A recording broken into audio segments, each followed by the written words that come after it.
Hello, my friends. Welcome back to another episode of Over Easy. My name is Manny. In case you're new here, or welcome back.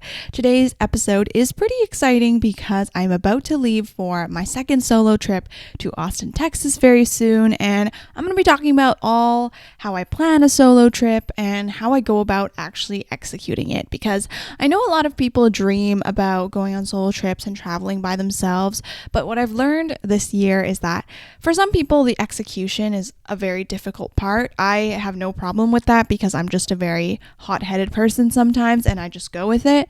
But for other people, it's not as easy. But before we get into today's episode, I'm going to do a rosebud and thorn as we always do. Rosebud and thorn is a check-in in case you're new here. A rose is something good that's happened to me this week. A bud is something I'm looking forward to. And a thorn is something that's not so good that happened this week. Okay. Let's start with my rose. My rose for this past week, is that my boyfriend and I celebrated our 2-year anniversary together, and that was just super exciting. I've never had a relationship as long as 2 years. So this is my longest relationship and it was just super fun. So let's go over what we did together. We celebrated on Friday and Saturday because my boyfriend doesn't work on Fridays, so it was very nice. We started off by going to High Tea for lunch on Friday. I've never been to High Tea before, but obviously I've seen it on social media and stuff, and honestly, it was pretty fun. It was $58. We went to La Petite Cuillère in Vancouver on Main Street, in case you are from Vancouver or interested. And it was $58 per person, as I said. You get to choose your tea, and there were so many options of teas. I picked the raspberry parfait tea, I think. And then my boyfriend picked one. I don't remember what it's called, but it was like a very smoky black tea flavor, which I honestly think was super interesting. And I've never tried a tea like that before, so it was pretty cool. But anyways, our high tea consisted of a set menu, and there were, I think, 12 items included, a bunch of sweets, and then also a bunch of savory items. Some of my favorites, or some of our favorites, my boyfriend and I, were pretty similar. We both really loved the egg salad that came with our high tea. It was egg salad flavored with tea, flavored with that smoky tea flavor that my boyfriend ordered. And it was just so delicious. I love egg salad. I think it's like underrated, to be honest. I love egg salad sandwiches and egg salad in general. It's just like a new thing that I've been liking. But yeah, that egg salad steeped with the tea flavor was so good and just like so different. And also it was served with a little rice cracker. So perfect. My favorite sweet was, we had this raspberry white chocolate dessert, and basically it was like a ball of white chocolate, but it was also layered with raspberry jam and raspberry filling inside. So good. The attention to detail was honestly amazing. Like, we were talking about the detail it requires to make high tea in these little pieces, although they're small and seem simple, like actually require a lot of detail, which was very impressive. An obvious other favorite was the little cucumber sandwich. I don't know, I just really liked the mayo dip that they had with the sandwich, which was really amazing. And yeah, overall it was a great time. It was very fun and fancy. Like, the inside of the restaurant was just super vibey. And I definitely am not going to make high tea a regular thing because it's pretty expensive. But it's definitely fun to go celebrate something and just like enjoy a meal together. And also the fact that the food is so small really requires you to take a moment to be mindful of what you're eating and just be mindful with how fast you're eating. It seems like very little food, but honestly, by the end of the meal, we were stuffed. So that was great. Then, in the area, there was a bike rental shop, so I went to rent a bicycle since I don't have one, and my boyfriend and I biked all around downtown and Stanley Park, which was so much fun. I hardly go biking because I don't have a bike, and also, yeah, I think it's mainly that I don't have a bike, but honestly, I think I'm kind of inspired to buy one now.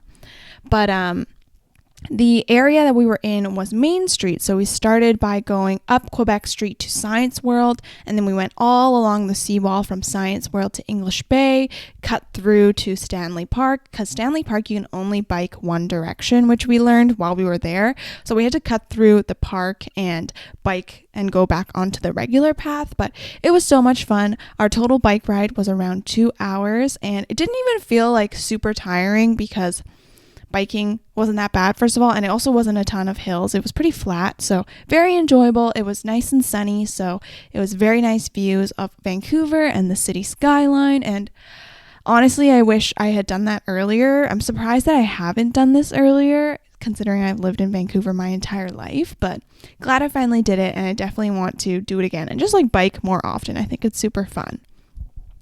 It's just that like when it rains, I'm so unmotivated to go outside. Like I just prefer to drive. But in the summer when it's so nice, I think I definitely should like consider buying a bike to just make biking my main form of transportation in the summer, because it's eco-friendly. It's so easy. Like you don't have to deal with parking and traffic. And in Vancouver, it's like such a bike friendly city in general. Like there's so many bike lanes and stuff. So definitely think I will be considering biking and buying a bike soon.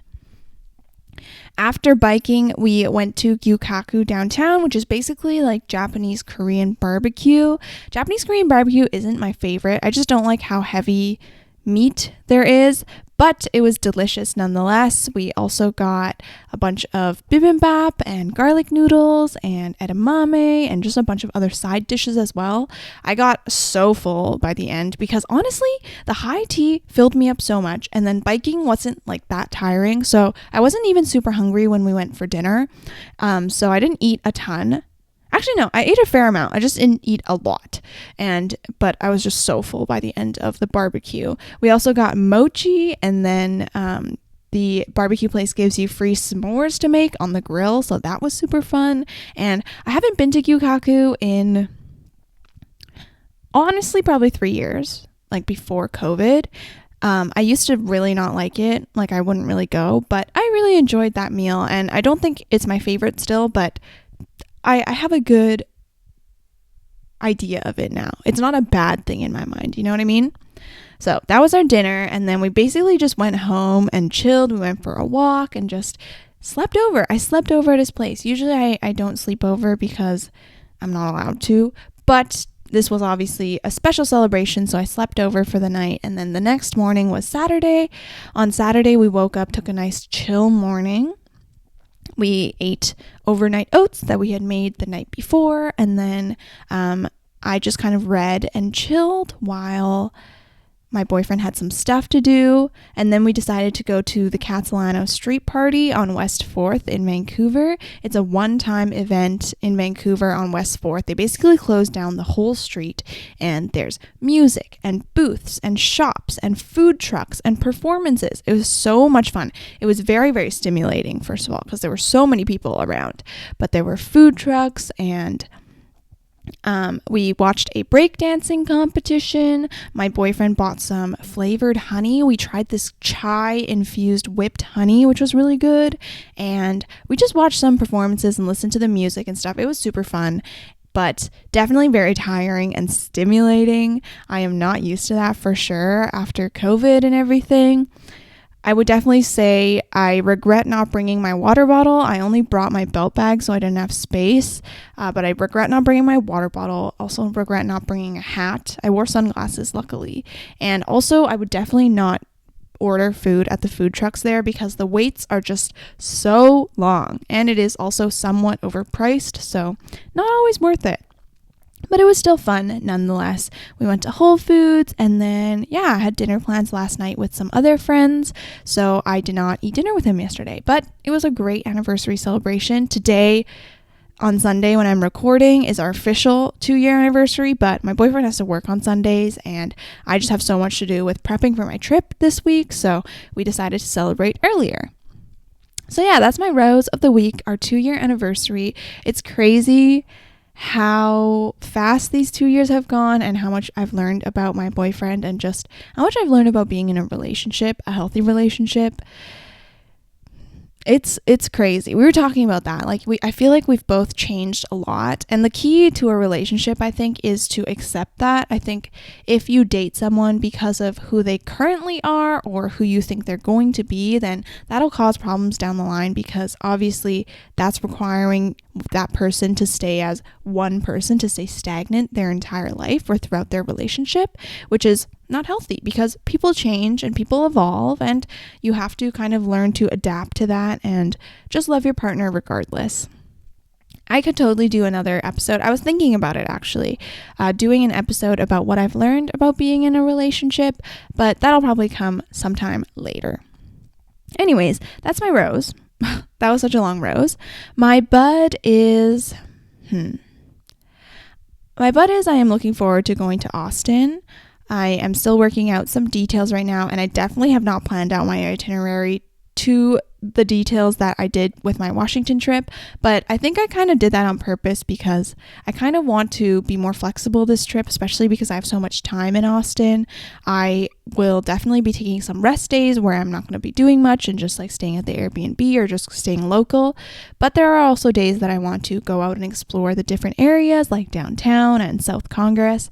So still planning that out. Today is definitely a day where I'm going to be planning. Also Tuesday, because that's the day before I leave. I'm going to be packing on Tuesday. But yeah, that's my bud. Looking forward to it. Looking forward to traveling again. Looking forward to finally seeing what Austin is like. I feel like I have had Austin on my travel bucket list for the longest time, since probably a couple years ago, honestly.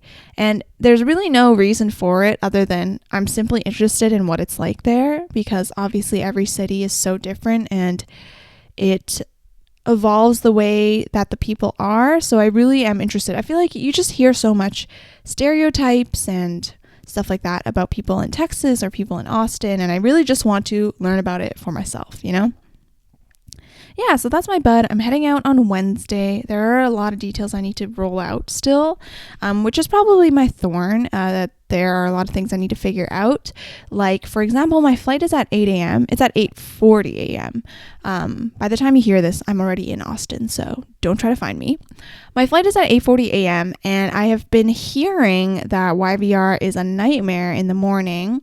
The security lines open at 5 a.m., but at that point, usually there are so many people in the security line that I think I'm going to try and get to the airport by 4:30, which is so excessive for an 8:40 a.m. flight. But with the way that Air Canada is right now and everything like that, I think that's the necessary part. So I'm going to have to book an Uber or a taxi to get to the airport that early, which I need to do today, to be honest. And just, it's a lot of details. And then also I've just printed out all of the documents that I need. You don't need a COVID test or anything like that, thank goodness. But for customs, I like to print out like where I'm staying, my vaccine proof, like vaccine attestation, and all that kind of stuff, so that I don't have to deal with it later on and I'm not caught off guard. And yeah, I just also have to pack, and it's super hot in Austin, so I'm kind of worried about that, if I'm going to die there. Not actually die, just die of heat. It's going to be very hot, and oh my gosh, I'm scared, kind of scared. Hot and humid, which is not great. So that's kind of my thorn, is that I just have a lot of things to do before I go, also including filming the podcast. I'm pre-filming, so I'm filming today and tomorrow for the next few weeks so that I have episodes going up, but that's okay. Anyway, those are my rose, bud, and thorn for this week. I'm back in my very chaotic way of life. I feel like I was relaxing for the last little bit and now I'm super busy again. So not sure if I love that, but that's just the way that it is. So let's talk about how I plan a solo trip. I'm going to be talking about how I planned my Washington trip and also just the steps that I do. And then also talking about my Austin trip, how I plan my Austin trip and stuff like that. Like I said, I think for a lot of people, they dream about going traveling by themselves, which is totally a dream of everyone's, I think, just traveling and learning about other people. But for some people, it's just not as easy to actually get the ball rolling and figure out what to do. It can be definitely very overwhelming, that's for sure. So I hope this episode helps you out if you're interested in traveling and just wanting to go on a trip. It also doesn't even have to be a super big trip, it could just be, for example, if you're from Vancouver, you could drive down to Seattle. You could go to the island, or you could just do a little staycation. Like, that is also totally like valid and also requires planning. So I hope this helps. And here's what I do to plan a solo trip. So my first thing is obviously picking your location for your solo trip. This is mostly where your heart desires. So for example, for Austin, I just have been wanting to go to Austin for the longest time, and I've wanted to see what it's like there and just wanted to travel to somewhere new. I've been to the East Coast and I've been to the West Coast of the United States, but I've never really been to the middle or the South. So I was really interested in what it would be like there and also just how different it would be. Austin is also known for its music culture, food culture, and everything like that. So I thought that that would be probably most fitting for me. Whereas, for example, a place maybe like Miami or Las Vegas is more known for its party culture and just like having a good time, which you can totally do in other cities as well. But I found that that wasn't really what I was going for my trips. I just kind of wanted to explore more of the culture and how people live there. So Austin was more interesting to me. Not that I wouldn't go to Miami or Vegas. I definitely want to go back to Vegas sometime soon because I've never been as a legal adult. I went when I was like a kid, and I think it'd be really interesting. Also, just everyone going to Vegas makes me want to go to Vegas. So in general, where I go is where my heart desires. For example, also for Washington. Washington was actually a super spontaneous trip. I was messaging a lot of my friends who are graduating from university, just asking them when they would be in Vancouver because, you know, I wanted to plan out my summer and see when people would be in town mostly so that I could stay in town for those weeks and then go out for those other weeks. But yeah, so for Washington, I was messaging my friend Amy, and she goes to Georgetown, and I was like, oh, when are you back in Vancouver? And she was like, I don't really know yet. You know, I might be job hunting and stuff afterwards. So she was like, why don't you come to Washington? And when I thought about it, I was like, Washington does really seem like a place that I'd be super interested in. Obviously, it's known for its tourist attractions like the Congress, state capitol, White House, everything like that. So I'm super interested. I personally love museums and going to read things, like, does that make sense? Like, I love going to museums. I think that's definitely one of my favorite things to do, and just reading about the history and the culture of these places. So Washington, D.C. definitely felt like a good fit for me. Also, the fact that it's just such a well-known city. It's not a city, it's an area. I don't even know what it is. It's not a state, is it? Like, just an area of US that people are constantly talking about, and it is literally where the White House is, so I thought it would be really fun to go. So that's kind of how I planned on going to Washington. But I mean, if you're interested, I've always wanted to go to Europe as well. Like, literally just where you're interested in, whether it may be just you found out about it on social media or you got a recommendation for a friend. Like, I think picking a location is just genuinely where your heart desires, because that is what's going to make your trip the most fun. Other things to be wary, is that a word? Other things to be cautious of, obviously, are two very boring things. Well, important but boring things is safety and also costs. So in terms of safety, obviously, if you are a woman, you want to be cautious of what the night culture and just in general safety is like in certain countries. Like, obviously, for example, in Europe, pickpockets are super common, so that might not be a place that you want to go to, maybe, if you have to constantly be worrying about your bag. For me, I always tend to stay around main cities of just because that's usually where all the attractions are, but also that's where a lot of people are, and I find that that is just the safest for me. To be honest, I was thinking about this point when I was planning this episode. With Washington, I really was never concerned with my safety at all. I am a very paranoid person, so even in Vancouver, when I'm like at home, like, I'm very cautious of my safety and I try not to go out at night. But when I was in Washington, I really felt no paranoia or reason to feel unsafe. You can also proactively do things to make yourself feel safer as well. For example, when I was in Washington, I really did not go out at night. I pretty much came back to the Airbnb at like 6 or 7 p.m. and then I'd just be at home for the rest of the night, which might be your vibe, might not be your vibe. Other things you can do is obviously just avoid areas that are known to be a little bit unsafer, and take modes of transportation that there are more people on. Like if you take the bus or the subway, most likely there's going to be a lot of people on those things versus taking an Uber or a Lyft. There's only one person, you know what I mean?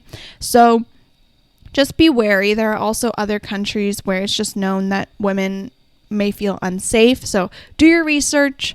I would say mostly if you're staying in main cities and popular tourist destinations, you'll be totally fine, but just be careful. Costs also is a big thing. If you're going to a place like New York, finding accommodations is going to be very expensive. Obviously, going to a main city in general is more expensive than if you stay out in the suburbs, but it's totally up to you. I was watching some TikToks about how Bali is like super, super cheap compared to traveling in the States or traveling wherever. Like you can get a meal for like $1 or something. So that's also a consideration. Thinking about how much you're willing to spend on this trip and just your budget in general will also help nail down some locations or narrow down your considerations. Those two are definitely the more boring side, but also important to consider for sure. Once you've found your location, next is about dates and booking flights or booking your transportation in general. So for me, you need to be flexible if you're trying to cut costs down. For me, I'm kind of lucky right now because I don't have a job that I'm committed to yet, so I'm really flexible in terms of my life. But I know if you have a full-time job, you might be given certain paid days off, so you might be working with a certain time bound. But in general, if you can, try to be flexible. Also be flexible with like if you're willing to take connecting flights and stuff like that. That's also really important. Direct flights are usually a lot more expensive, and in general, direct flights don't even exist right now because of the way the airline industry is. But if you can, be flexible. There's a lot of like charts that you can like pick your days and compare the prices and stuff. So use those. Go on Google, go on Skyscanner, go on Air Canada, go on WestJet, go everywhere on the internet to scour the prices. In general, I have found that the Air Canada site is the cheapest, to be honest. Like, for example, my credit card gives me points that I can redeem on Expedia for flights. But I found when I was looking at Expedia that those flights are marked up quite a bit more than the Air Canada site in general. So it's up to you. Take a look. I would be careful with doing the really cheap airlines like Flair or Swoop. I wanted to book a flight to Toronto. Oh, this is my other tip, is to book early. I was waiting to book tickets to go to Toronto because I was waiting to see what my commitments would look like at the end of June. And I ended up waiting until like beginning of June or mid-June to book my tickets. And at that point, the Air Canada flights were like $600 to $700 to go to Toronto, when in general it could be a lot cheaper than that. So definitely book early. It's important to plan in advance. This also might be good for your workplace. If you plan in advance and tell them what days you want to have off, then you could plan what days are the cheapest to fly or stuff like that. But I was trying to book for going to Toronto at the end of June, and it ended up having to be that I had to book with Flair Airlines. And if you don't know, Flair Airlines is basically like one of the cheapest airlines in Canada. Like the flights were $50 because they were having their summer sale, and you're like, oh my god, that's amazing. But you have to think about the external costs. Most of the time when the flights are like $50 or $40 or super cheap like that, it's because there are additional costs that you have to pay. So for example, they don't include a carry-on or checked bag, so you have to pay for a carry-on and a checked bag. If you check in person, there's an additional cost, so you'll have to check in online, which is totally fine. You can check in online. I believe there were extra costs. Oh, you had to pay for any seat, not even just like the better seats. You paid for any seat on the plane. And there were just so many additional costs that the cost ended up being around $600 to $700, which was the same as Air Canada. So just be careful for those. Also, the reason why I didn't go to Toronto and I didn't book for Flair Airlines was because they also wanted me to fly out of Abbotsford at like 8 in the morning. And if you don't know, for me at least, it takes me like an hour and a half to drive to Abbotsford. So having to do that at like 3 in the morning was not ideal for me. And I was like, okay, that's it. I'm canceling my trip. I'm not going to Toronto because of this. So I definitely wish I could have booked earlier, then I would have been able to go to Toronto, but you live and you learn. Also thinking about how long you want to go on your trips for. So for me, Washington was a 5-day trip, but 6 days total with traveling. I took an overnight flight the first day. And I honestly found that 5 days was totally good. I'm actually kind of worried about going to Austin because my trip is 12 days long. I think I definitely could have shortened it. I don't know why I picked 12 days. But we'll see. I think including rest days and stuff, I'll probably only have like 8 days of actual fun times. Like the first day is basically over because the first day is a traveling day. It's a flight day. So just be wary of that. Like usually if you book the days, you have to consider that your first day and your last day are traveling days. You're getting ready to go to the airport and like dealing with all that. So definitely be careful with that. Also, taking overnight flights. I definitely I don't know if I would recommend it or not. The pros are that you can kind of be more efficient, obviously, because you're not wasting a whole day in the airport. But the cons are that my day after my overnight flight was absolutely terrible. I only got like 3 hours of sleep just with the time difference and stuff. So living off of 3 hours of sleep for the first day of traveling was not fun. I had a pounding headache the whole day. And obviously I couldn't go to the Airbnb until the afternoon, and I had plans and stuff. So it was not fun. I was just like in a bad mood, and it just made my traveling not very fun because I wasn't well rested. So it's up to you. Maybe if you're able to survive on 3 hours of sleep, you can do it. But I don't think I will be booking overnight flights again unless I absolutely have to, or I know that I can sleep right after. The other thing is connecting flights. I would definitely also not book connecting flights with a layover of less than 2 hours. I talked about this in my Washington episode, just my like hectic travel day, but I was so stressed out both of the times I had my connecting flights, thinking that I would miss my flights because the lines weren't open or I just didn't have time, and I had to go through customs. That was also a big thing, is that when you're traveling to the States, you have to go to customs, or just internationally in general.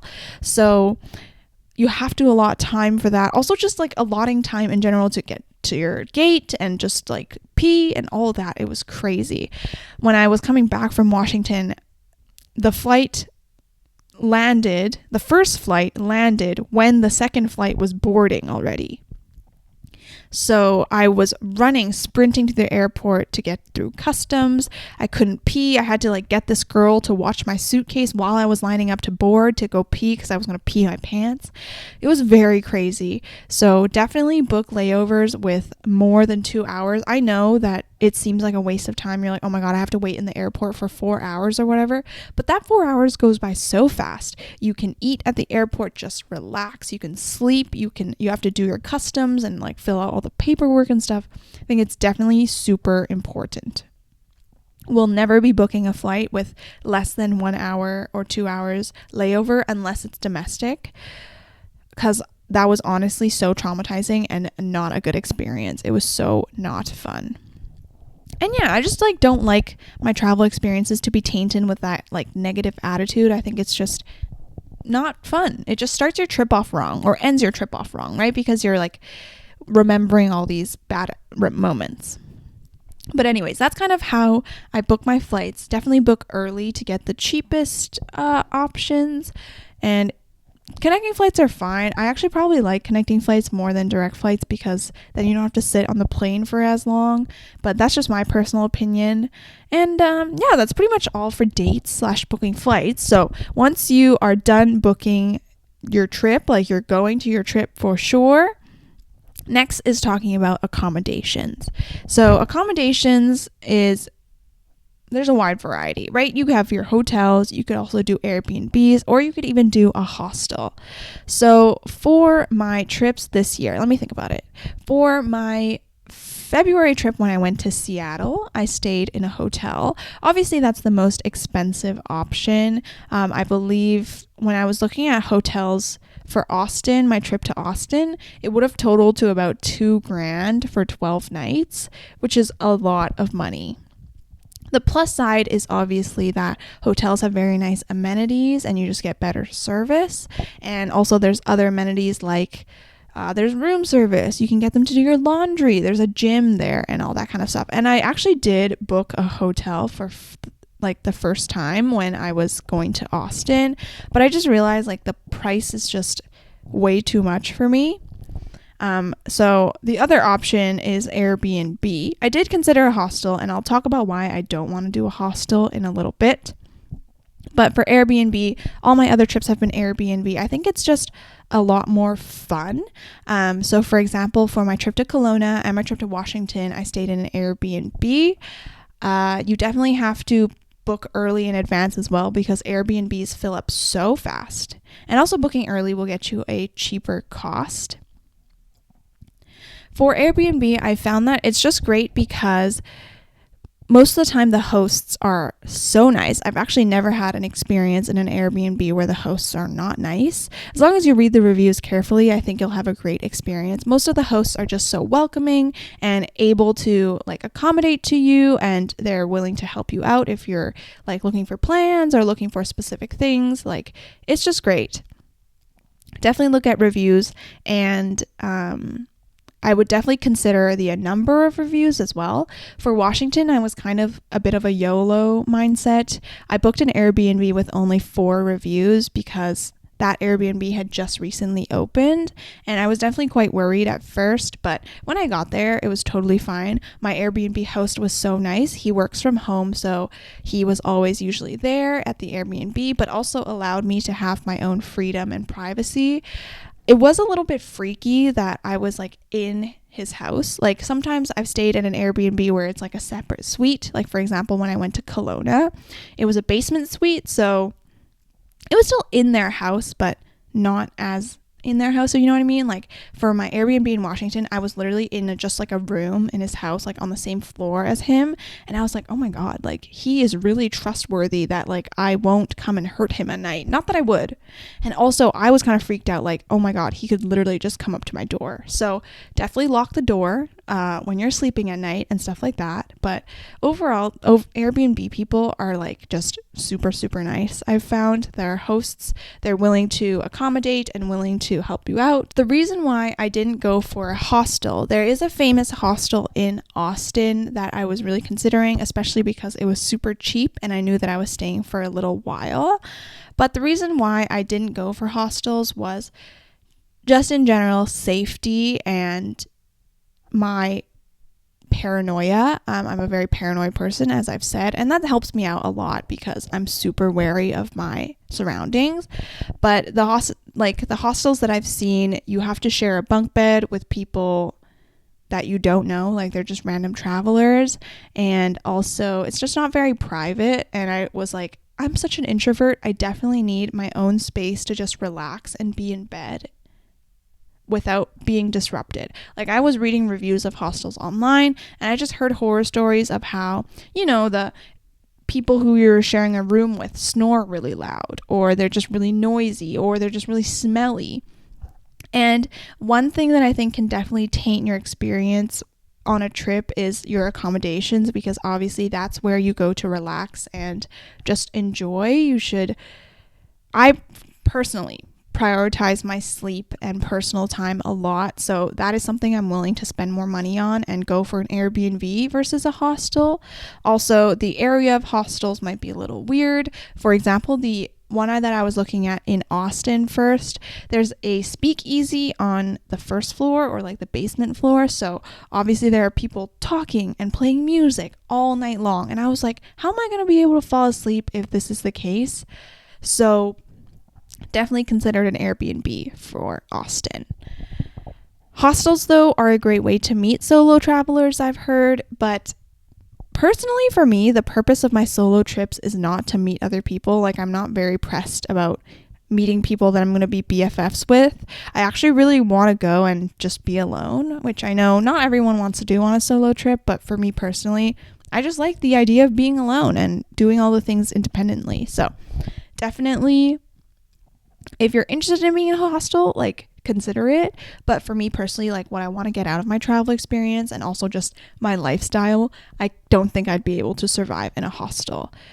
Yeah, I think maybe if I go to Japan, I would consider going to a hostel just with like the conditions. Like, I think Japan is a little bit nicer, cleaner, and quieter.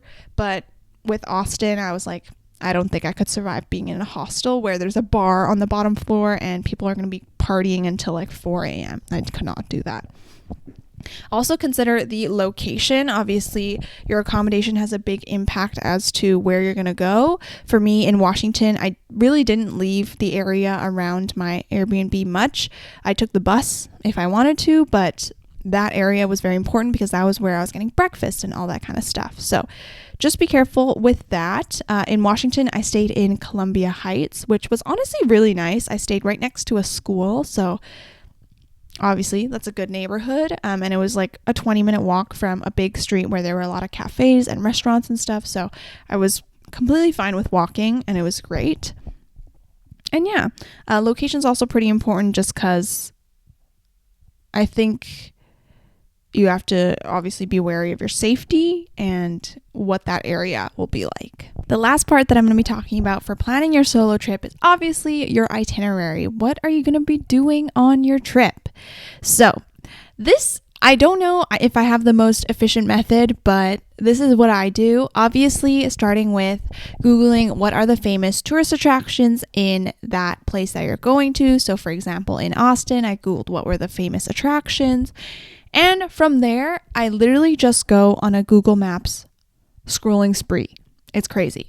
So for example, I know that one of the main attractions is the state capitol that is in Austin. So from there, I just look at where the state capitol is on Google Maps, and I kind of just scroll around and look at different restaurants that are there and all this kind of stuff. Like I said, this trip is a lot more flexible, so I feel like I'm just going to be choosing restaurants based on how I feel on that day. But for example, for Washington, I was on Google Maps looking at where my accommodation was, and then from there, just kind of scrolling around to see what was nearby. Luckily for my accommodation, there was 14th Street right next to, not right next to, but like 3 blocks down. And on 14th Street, there were so many restaurants and cafes and all that kind of stuff. So I kind of just went from there and scrolled around and just clicked on everything possible.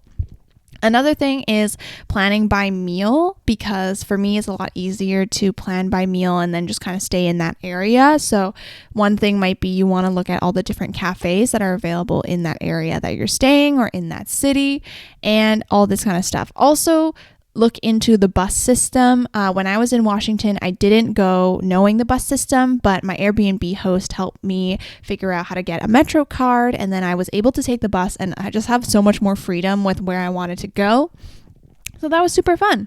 But honestly, the main way that I plan for my trips is going on Google Maps and just scrolling around, taking a look at what is there, and yeah, also it might help to watch vlogs or look at blogs of people who have gone to that place before. But honestly, I think it's a lot more fun if you do the exploring yourself. One thing that I really liked was when I was looking for my Washington trip, I saw all these places like, oh, Trader Joe's, and then there's a cafe next to it. And then being able to see that in real life was like kind of cool. I thought that was super cool, at least. Something different about like actually seeing it in real life, obviously. So there's that. And then also go by area. For my upcoming trip, I'm planning to just kind of spend the day in a certain area and explore there rather than trying to go like 5 different places in one day. Just stay in one area and then hang out there, see what it's like, and then just go back home. Also, resting in the middle of the day is super important. That's what I find really helped my trips and makes it a lot more enjoyable for sure, because I get really tired in the day. I also like to start my day off early, so resting in the middle of the day is really important, or else I will really, really lose energy. And just be flexible. Flexibility is key when you're solo traveling, because there are a lot of things that could come up that you don't know about, and it's just important to keep an open mind and be careful and be willing to adapt. But yeah, that's kind of how I plan a solo trip. I hope you enjoyed this episode. Hope you found it helpful. If you have more questions, let me know. But that's kind of really how I plan a solo trip. It's really about winging it, to be honest, for me, because I think that's super fun. And yeah, I hope you enjoyed this episode. Make sure you follow the podcast on Spotify or YouTube, wherever you're listening, Apple Podcasts maybe. And I will see you in my next episode. Bye. And I was like, yo.